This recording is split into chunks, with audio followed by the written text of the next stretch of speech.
Yo, yo, yo. It's your boy D Calico. With my sister Yahsinni. Uh, Peace and All love. right. Y'all already know. I got the goddess in the building, so this the Calico and Yahsinni show. Anytime I see us together, that's what it is. And I got the matriarch in the house. And, you know, we ain't even come to play. We already know it's going down in the heavens. So as above, so below. Like me, see us, me and my sister. This is the Saturn and Jupiter conjunction. And we do this from time to time. So if I was y'all, I'd tune in. So speaking on all that, we're gonna be getting into the Jupiter and Jupiter. I mean, Saturn and Jupiter conjunction. And first off, I think we're gonna slap the sun dying. The sun dies and is resurrected. We're gonna slap that down finally. Tell us it's a dead horse, but we're gonna keep beating it. You know. And my sister Yassin want to say anything to the people? Yeah, I'm glad to be here again with King Calico. It seems like whenever we get down, we really get down. So y'all know what y'all in for. We're gonna tell the truth as it is. It's not our version; it's the facts. That's what we're bringing you today. And you can find me on my YouTube channel at Denise Grant. Look for the white dove in the blue sky. You can find me on Facebook as Denise Grant. Look for my picture, King Calico. Yeah. And if we having any audio difficulties or anything, could y'all please let us know in the comments?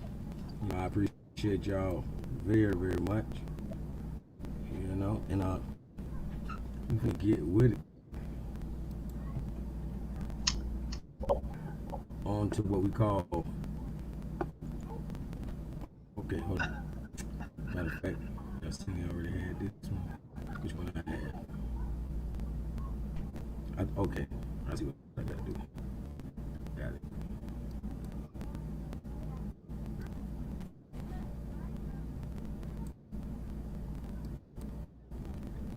Boom.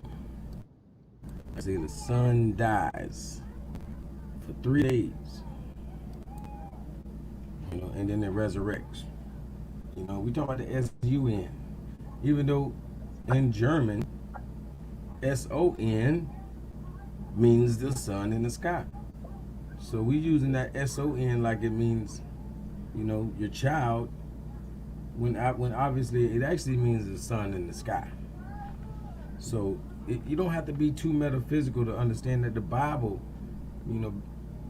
being written in English, that means it has, it borrowed from Germanic writings.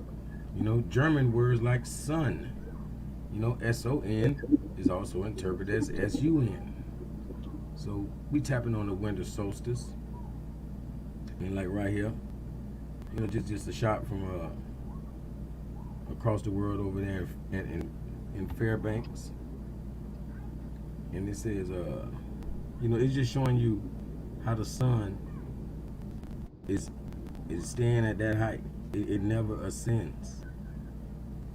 It doesn't ascend on this normal ascension.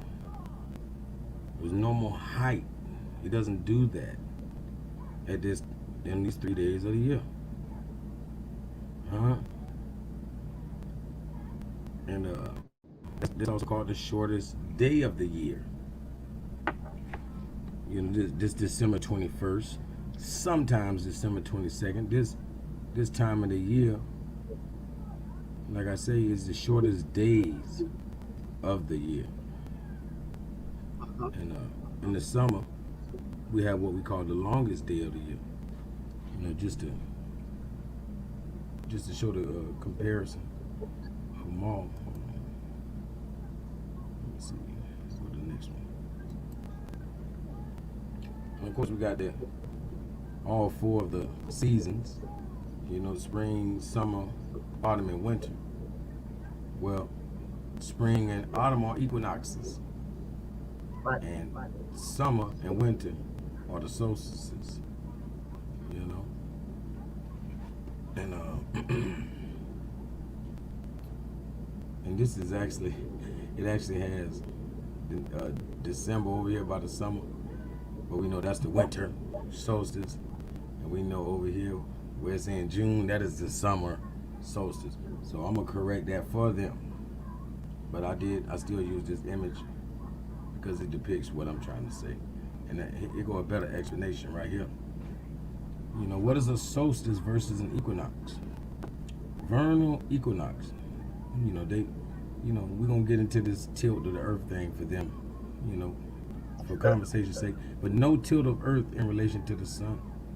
You know, it's equal day and night. You know, equinox, equal meaning equal. So we have equal day and night time around these times of the year. So we talking about 12 hours of sun, 12 hours of night.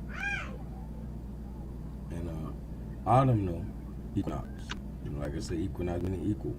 So it's the equal sun and night time of the year. But they'll say it's no tilt of earth in relation to the sun. You know, the equinox, equal day and night. And the summer solstice, well, they'll tell you it's when the North Pole is tilted toward the sun, and it's the longest day. You know, it's probably more why people say it's so hot during the summer, you know, because it's day much longer. And the winter solstice, you know, North Pole is tilted away from the sun, so it is the shortest day. Yeah. And the period of pause between the sun's descent and ascent brought paralyzing dread and fear into the hearts and minds of the early pre-Christians. They passed the word through oral tradition, and eventually, after their societies established writing, wrote it down concerning their sun god. The sun shall lay in a grave, which is the point of solstice, for 3 days. But after 3 days, the sun shall rise, be resurrected. According to Webster's dictionary, the word resurrect is linked to the word resurge, which means to rise again. Let me make sure I get this. Oh, okay. Oh, he said the sound is choppy. I'm glad you said it. I appreciate the hold on. Hold on. And Sister Yahsinni already muted herself. Did that help out any? Sister Fusey? The goddess of sound and Yeah, that amazing. I keep hearing the echo, so I've been moving my mic. Okay. Let me see. All right. Sister Fuji, if you could please keep us in touch, let us know the sound is still choppy or what I could do about it. Let me see. Okay, back at it. But after 3 days, the sun shall rise, be resurrected, which means to rise again. You know, coming from the word resurge, meaning to rise again or to revive. And it ascends toward heaven. Progressively ascend northward to the position of the summer sun. And when the sun completes its ascent upward toward the point of its summer solstice, it will comfort us and bless us with warm weather and longing days, and will save us, or be a savior, from the ravages of winter. So this that I have explained to you here is the original, authentic, true concept of the resurrection. And you know, speaking on the resurrection and such, we got to touch on the three wise men. So that brings us to Orion's belt, or the belt of Orion, you know, which is known as the three kings. or the three magi's, or the three sisters. You know, in ancient Egyptian folklore, or mythology, of the three sisters, is an asterism in the constellation Orion. It consists of the three bright stars, Al-Nitak, Al-Nilam, and Mintaka. Let me see if I'm getting any feedback from sister in the comments. Oh, it says still choppy. Hold on, let me see if I can take this mic off. Sister Future, let me know if we got any back. I just switched mics, but me me and my sister already knew that YouTube was gonna hate on us coming in the gate. They was hating backstage. So let me get to slide 6. You know, the etymology of Jesus, the Son dying on the cross, reborn after 3-day death, which is the solstice. And Stella Maris, which, you know, they'll say is Mother Mary, or what we say is Isis, which is Sirius. You know, they call it Isis, but it's a Aset, but still, you know, Sirius. And it aligns with the 3 king stars on December 25th. And the sun dies on the cross, right here, the solar cross. You know, and it's reborn December 25th. And we have this 1300 BC, the same concept. The sun reborn out of the backbone of the Djed of Osiris, carried by Ra. Carried by Ra in Ankh form. And the 3 kings represents the 3 divine aspects of will, love, and intelligence. And Orion therefore symbolizes the spirit. The name Orion literally means the breaking forth of light.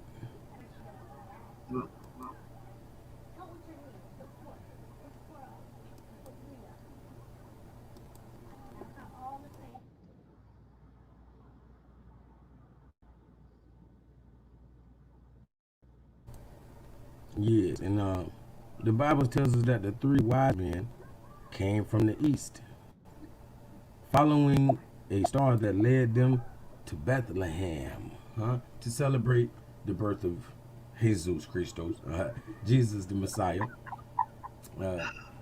Joseph claims that the star in the east was Sirius, the brightest star in the sky. December 24th aligns with the 3 brightest stars in the constellation of Orion's belt.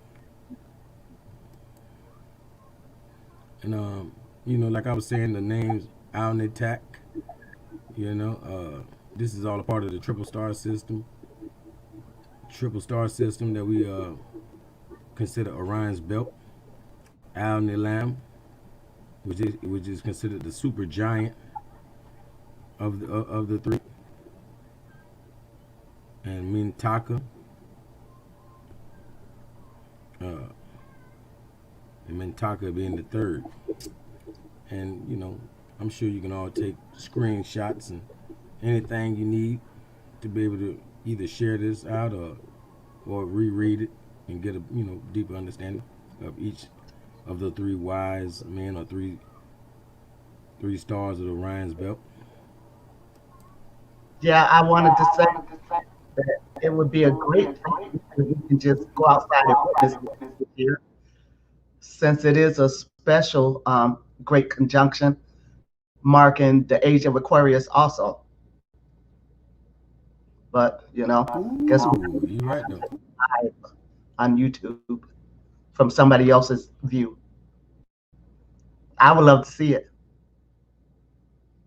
Yeah, hey, I ain't gonna lie, it's an Albion, and she has like all of the night vision goggles and the telescopes, and she has a YouTube channel where she started off on Facebook. She just got a YouTube channel, but I'm guaranteeing that she got the goods, you know, because she be recording it straight from her telescope or from her night vision goggles straight to the camera, you know. What's her name again?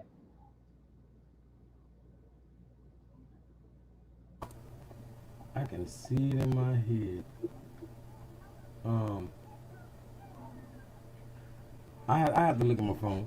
I have to look, but I'm gonna definitely get for y'all before we done.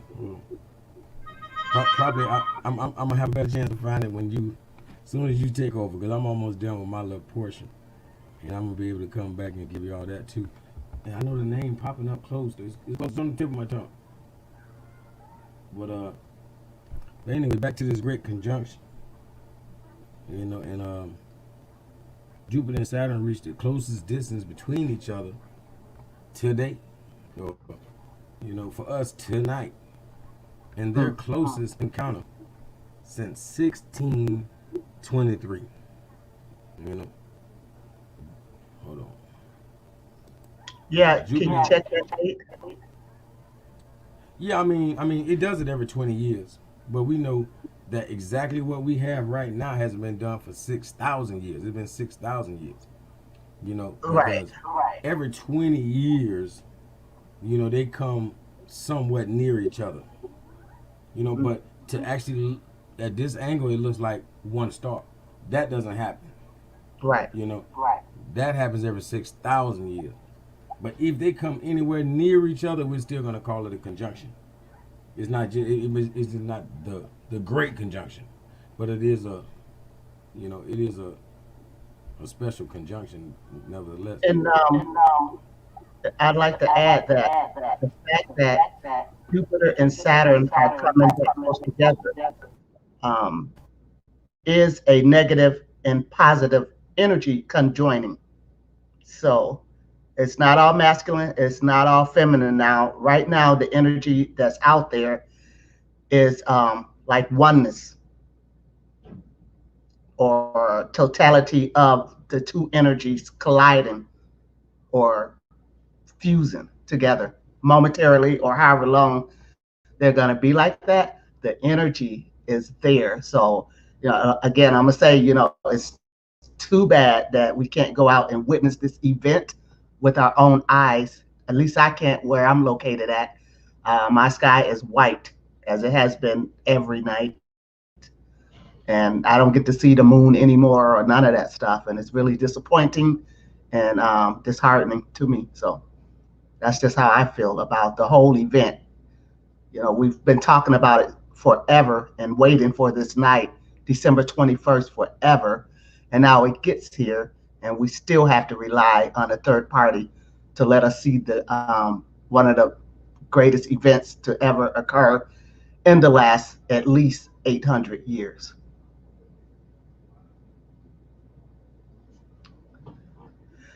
And that's real because you already know they gonna block it every way they can. Like now, it was just a lunar eclipse last month, and they have our clouds so blocked up that I couldn't even see it. And it's the moon, Right. it's giant. You feel me? But tonight, I can at least kind of see what we're talking about as far as this conjunction. But I'm gonna let you know you're not missing a lot, sis, because it just looks like one big star. And I don't mean it doesn't look a lot bigger. It just looks like that has to be it right there because it's so bright, you know. But other than that, it just looks like one star, but it's a little extra bright. It almost looks like you can see Saturn and its rings. It's crazy. Right.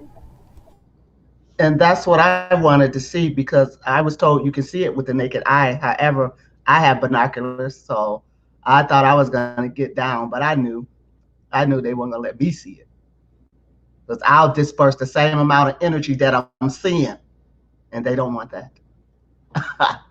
So, but I can feel it.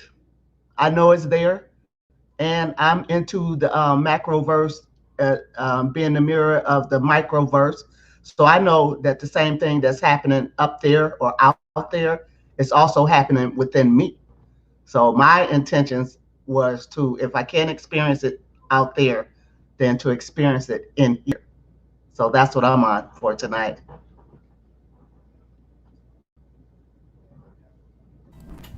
And I'm about to find the lady we was just talking about too. But no, I'm still gonna get back to that. Hold on. Back to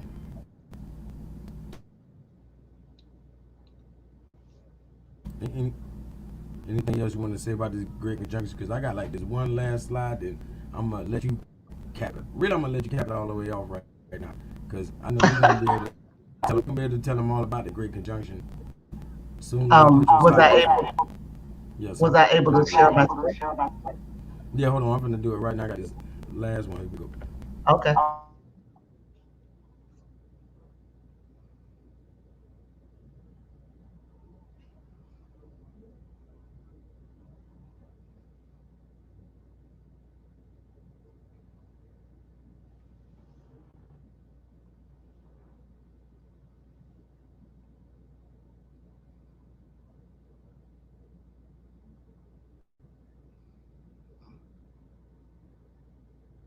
All right.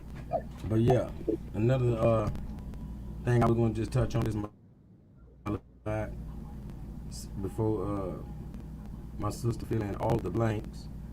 But these days of less light and more night are the main times. This time of the year right here is really special for what we call witches, and doing magic because of the prolonged periods of night compared to the day. So all this extra nighttime gives them.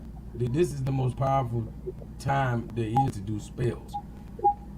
So this is part of that Salem witch trials where the witches were, chased down and they were crucified. And Jesus was a magi too, but we ain't gonna get into that. Without further ado, I'm gonna drop it on you. Hold on, here we go. Come right up. Let me.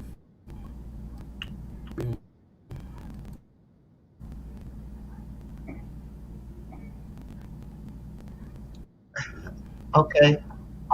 So with that last clip that you just showed, it made me think if this is a good time for magic, then maybe it's also a good time to throw some spells too. And that's probably what we should be on because we know that they're always going to be hard at work casting more spells on us, new spells on us, viruses, everything that they can do to us to stop us from going to where we need to go. So we should focus our attention on how to remove the spell that's been cast upon us for centuries. So on that tip, yeah, we have to we got to find a way to undo this. But let me go here, go into full screen mode. So this is my portion of our presentation for tonight, and I don't plan on reading all of this stuff. I do have some short videos that I'd like to show the people who just can't believe that what's taking place in their church on Sundays is really what's taking place astrologically. There is no Jesus who died for 3 days and came back. That was the SUN. And so I found some professionals, some scientists, some believable guys that will help you break down that what you're seeing and just about everything that they're talking about in religion is based off of astrology. So the rebirth of the sun from the dead after 3 days is the winter solstice. So winter solstice is, let me grab my glasses. So winter solstice is also known as Yule, Christmas, and Saturnalia. So it occurs in mid-December. It is to celebrate the birth of the new solar year and the beginning of winter. So the goddess manifests as the great mother and the god as the sun child. The god also appears as Santa Claus or Old Man Winter. The colors are red, green, and white. This is a festival of inner renewal. So today, many people in the Western based cultures refer to this holiday as Christmas. Yet, a look into its origins of Christmas reveals its pagan roots. So the Emperor Aurelian established December 25th as the birthday of the invincible sun in the third century as part of the Roman winter solstice celebrations. Shortly thereafter, in 273, the Christian church selected this day to represent the birthday of Jesus. And by 336, this Roman solar feast was Christianized. January 6th celebrated the Epiphany in Christendom and linked with the visit of the Magi was originally an Egyptian date for the winter solstice. So I used to believe that they just plagiarized the story. I don't think it was so much plagiarized as what they did was recharacterize the sun. And so Jesus is representing the SUN. And like King Calico said earlier, the SON is the same thing as the SUN. So most of the customs, lore, symbols, and rituals associated with Christmas actually are linked to winter solstice celebrations of ancient pagan cultures. While Christian mythology is interwoven with contemporary observances of this holiday time, its pagan nature is still strong and apparent. And this is why when we are giving off these energies and praising these deities, worshiping these deities, we should know exactly what these deities represent. And I know there's no way for me to convince someone that, Jesus wasn't here and didn't, and rose from the dead on the 25th and all that stuff. So I wanted, yeah, I'm having a hard time moving my screen share. So let me try it like this. Let me see if I can go this way. So first of all, I thought that it was unique that this conjunction takes place right when Aquarius is making its entrance into the universe, and a lot of us don't know astrology or what's going on up in there, and maybe we don't know what's going on in our inner selves either. But I just picked out some short videos to sum some things up and maybe help you relate these allegories from your Bible to what's happening in real life and not just up there, but in there. So let's see if this will play.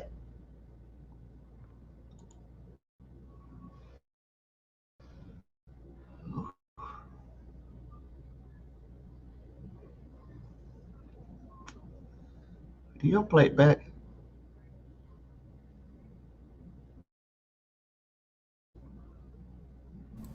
That's the 13th son, right? Is that's his name? That's my boy. You see it trying to play it back. No, no, I said his name right there. I said, is that the 13th son? I think that's his name. Yeah, we're having problems with the playback. Looks like over here.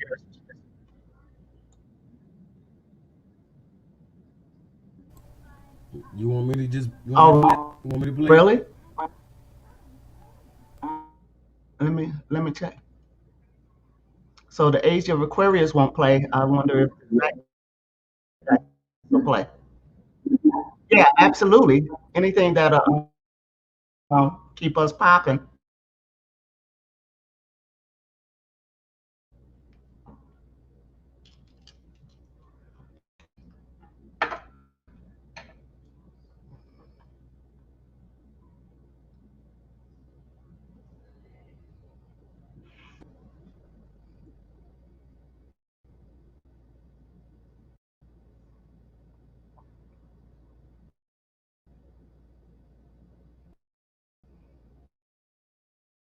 No.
stand in awe of the all-time champion of false promises and exaggerated claims, religion.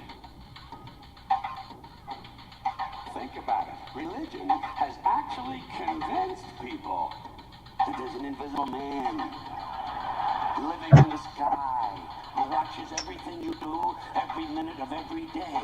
And the invisible man has a special list of 10 things he does not want you to do. And if you do any of these 10 things, he has a special place full of fire and smoke and burning and torture and anguish where he will send you to live and suffer and burn and choke and scream and cry forever and ever till the end of time. But he loves you.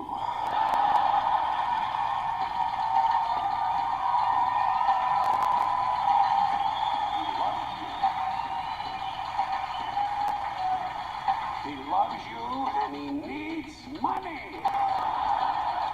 He always needs money. He's all powerful, all perfect, all knowing, and all wise. Somehow, just can't handle money. Religion takes in billions of dollars. They pay no taxes, and they always need a little more. Now, you talk about a good bullshit story. Holy shit.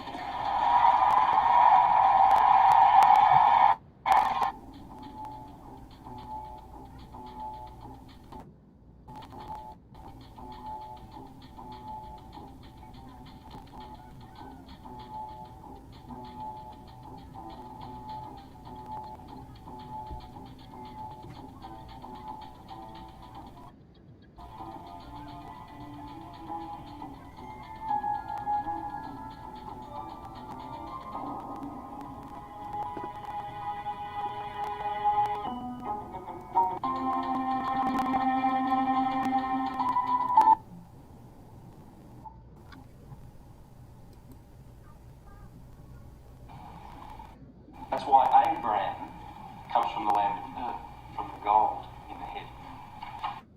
I will be exposing today how this final period of history that we're living in, we're approaching the age of Aquarius, ruled by Saturn, by the way. Interesting. But also remember, it's ruled by Uranus. And Uranus is the daddy of Saturn.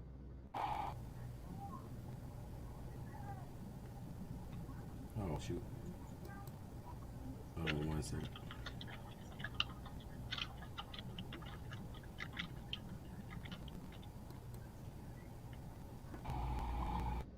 That's why Abraham comes from the land of Ur, from the gold in the head. I will be exposing today how this final period of history that we've been living in, we're approaching the age of Aquarius, ruled by Saturn, by the way. Interesting. But also remember, it's ruled by Uranus. And Uranus is the daddy of Saturn. Beyond the spheres of Saturn is Uranus. Uranus, heaven is heaved up.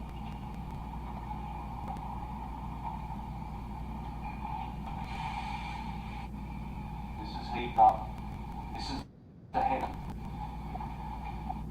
The heaven is reached here, the brain, the cerebrum, when one is able to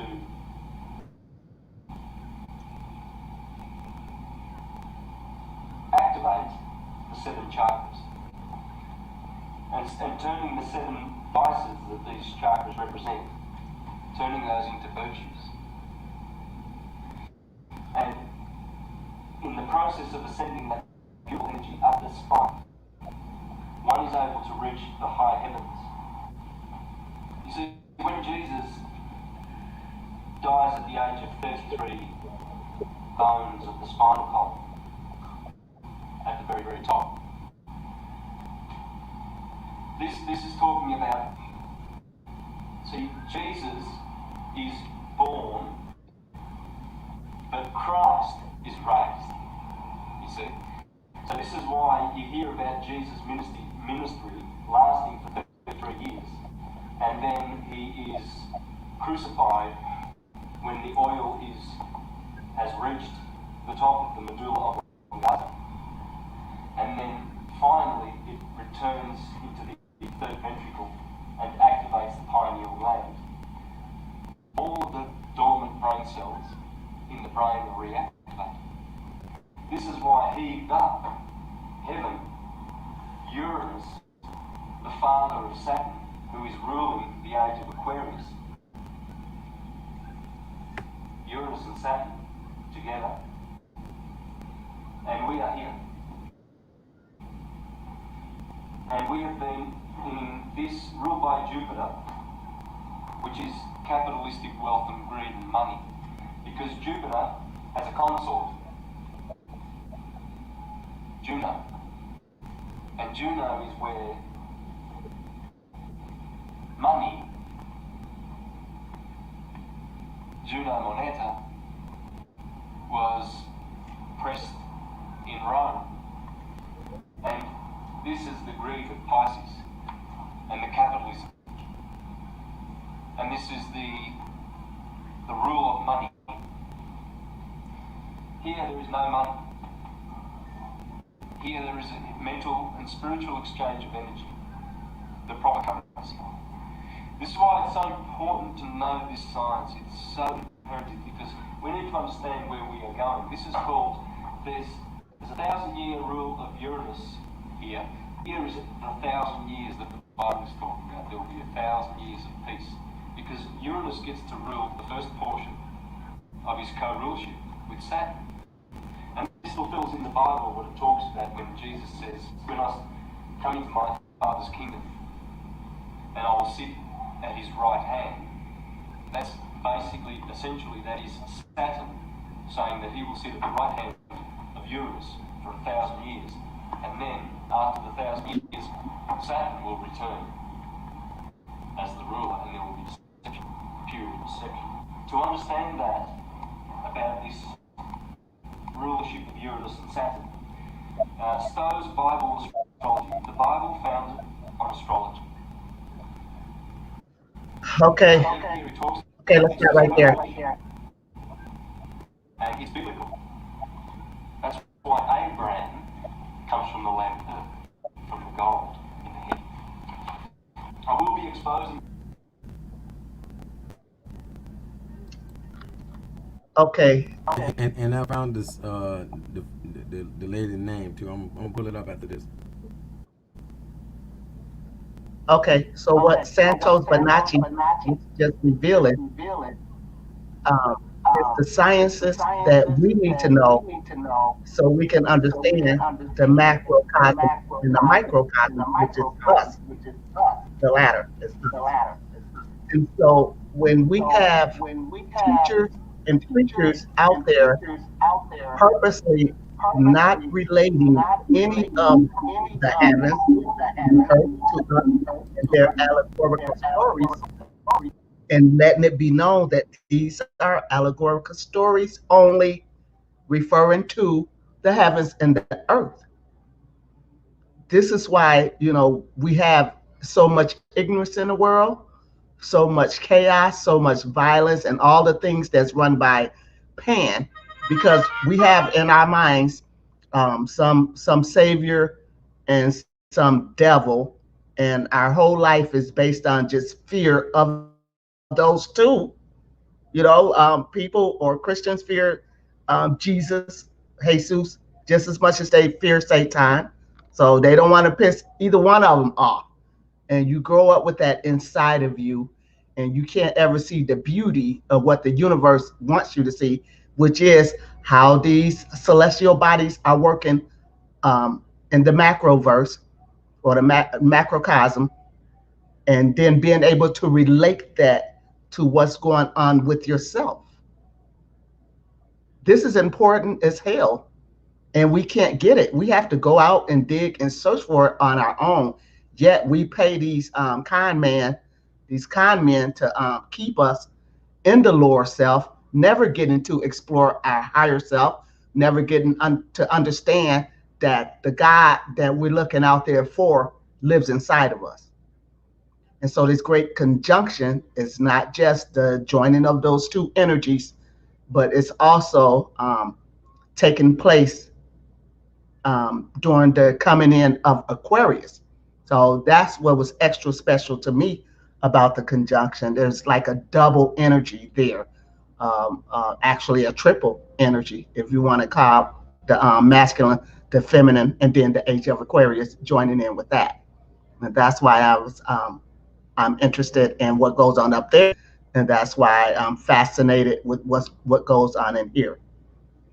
So the second, what I wanted you to see with that little short zeitgeist movie, uh, the powers to be is not allowing that right now. But what it was, I put that there so we can help the people who don't exactly get what's going on and why we be saying things against their stories that true to their beliefs. We're not really just contradicting your belief system per se. We're just offering you some science and some facts about what we can experience with our own eyes when we're looking up. Okay? Before they came out with books and all of these allegorical stories, our ancestors were looking up at the sky. They knew what time it was and they were recording this stuff. So you can't later say that, none of this stuff is true and it's all pseudoscience when all you really got to do, like right now, just start looking at the sky after they stop whiting it out. But next time they let us see the sky, you study it because in return, you're studying yourself. And that's what we're lacking. And that's why we've lost control. Because if you don't take control of your own mind, somebody else will. And they do. And they have been. So, um, yeah, I don't think I'm going to get to play any of my stuff on this setting. Me and King Calico have to stop broadcasting.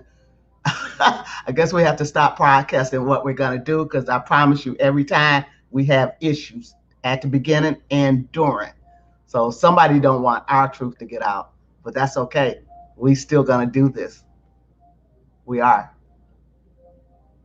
Yeah, and that's real. And I found the Albion who I was talking about, Gina Maria Colvin Hill. I'm gonna see what she showed on this little short video about did the Okay. conjunction happen because she got good equipment like telescopes and stuff.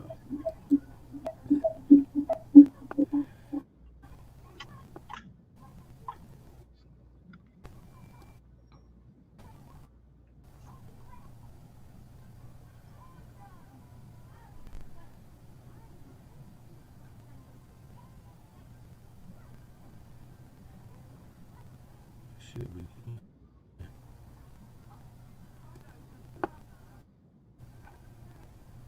Yeah, that was her planet right there. I guess she's just showing how close it is. I guess Oh yeah. it hadn't quite conjuncted when she had to see Yeah, it. from different angles, I'm sure from different angles on the earth, it is one single point. Mm-hmm. Because we might be looking at it by parallel. Somebody might be having a straight angle to go. Exactly.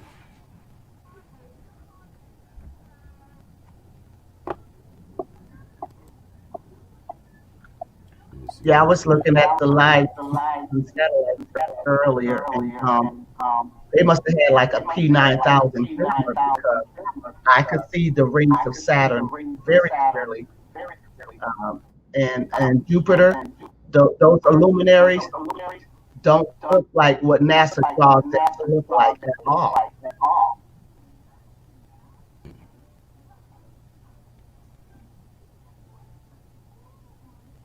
Mm-hmm.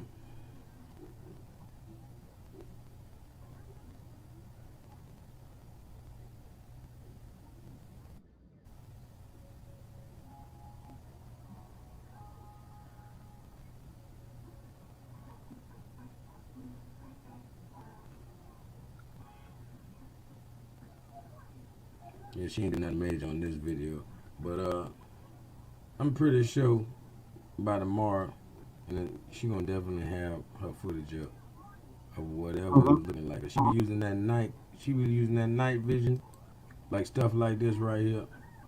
She use that night vision and stuff to zoom in and she'll show that these not physical lights. These things looking at the star, and she showing that it's sonoluminescence. You feel me? Even if Mm. she knows it or not, because sometimes she be like, "What in the heck is this?" You know, like right here, she's zooming in on the star, but what does the star look like? Yeah, I like her already, just by what I've just read.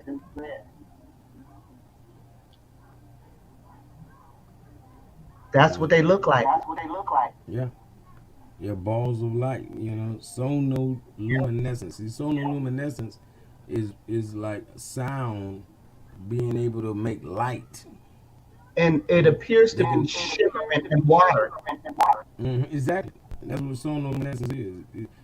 It shows that obviously these light, because sonoluminescence only works underwater. Like Okay. if sound penetrates a bubble, then it'll create this spark of light, which is the sonoluminescence. Mm. You know, and that's what the stars are. You know, the waters are above. It's waters above as well as below. And what I'm saying That's is, good. the sonoluminescence, like we always say, the stars send off a frequency and vibration. That means it sends off a sound. If there's a sound and that's underwater, and this sound penetrates a bubble at all, it's gonna do this. It's gonna do what we call sonoluminescence. That's a whole nother show. But y'all It gonna ask me is. and y'all gonna get it. Y'all gonna get it. Y'all keep playing with me and Sister Yahsinni. You And already know. you can equate what he just showed you with this star looking like that as a luminary. That's what your Bible says the sun and the moon are, luminaries in the sky. So how are you landing on a luminary? I guess only NASA knows. Yeah. If you're landing on the moon, which is a light source or luminary, not terrain like the Earth, then, you know, yeah, that's one I would have to see. You know, and that's why there is no specific shape to what we're looking at. Like this thing is twisting and turning and doing whatever it chooses. You know, it's like what I, you know, compared to it's almost like the cube of Metatron or Mm. that's what the angels. That's what they present the angels to truly look like. This is the form of an angel. All these angles of light. Hmm. Angle is where we get the word angel. So That's right. from this cube, you get every shape in existence. Hmm? And we're gonna call it Metatron's cube, which is the cube of the Kabbalah. So the angels Hmm. within that cube are making all these. They sending signals and signs and everything. Each it's like they talking a mile a minute, and we don't even speak the lingo. You know, because then we would understand what the conversation about the conjunction is in the heavens. What they saying right now. We could do an interview That's with the right. stars. Huh? But Oh yeah, yeah. you know, me and Sister Yahsinni definitely wanted to touch base with y'all. I appreciate everybody coming out. You know, oh, I see we still got 4 online right now, so I appreciate y'all. Believe that, and y'all Cool. hit us up in the comment section. Y'all let us know I need to know about sonoluminescence next, or we gonna, most likely we might come back and touch on Nimrod on his birthday, which is the 25th. And as you all know, I am a Nimrod. That's right. I am a more Ron. So I don't mind being that pagan. I'm gonna celebrate my pagan ways right here That's right. live with all y'all. But my Christmas or my Santa hat is a fez the way it's supposed to be. You feel me? So until next time, I'm gonna let my sister Yahsinni close out with y'all. Tell them we ain't Yeah. gonna beat you. And because I don't celebrate Saturnalia either, so but I will pay homage to the sun and the moon if I see them. But yeah, you can find me on Facebook as Denise Grant. You can find me on YouTube as Denise Grant with the white dove and the blue sky. You can look on my any of my videos and get the links to my book, Yahsinni University, and my Simply Stone, my jewelry store online. And you also can get my email contact information there, and probably my phone number too. So uh, thanks, D Caligo, for calling me and wanting to share this energy on this grand conjunction. We just made one here. So I appreciate you. Gratitude and peace. Yes. Peace and love to the family. All right.